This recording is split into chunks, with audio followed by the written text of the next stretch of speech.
Hello everyone and welcome. In today's video I'll show you how to enable dark mode on VIVO X300 FE.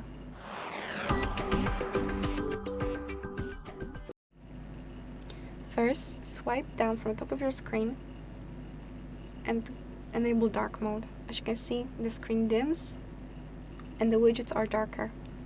Now for more settings, just tap and hold on dark mode. Then go into schedule switch and you can set it to sunrise to sunset or custom.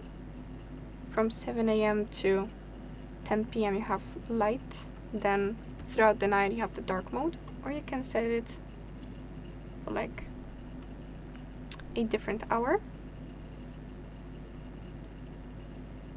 You can just switch it here. Also dark mode settings, you can dim icons as well. And that's it for today. Thank you so much for watching, make sure to like and subscribe, and I'll see you in the next one.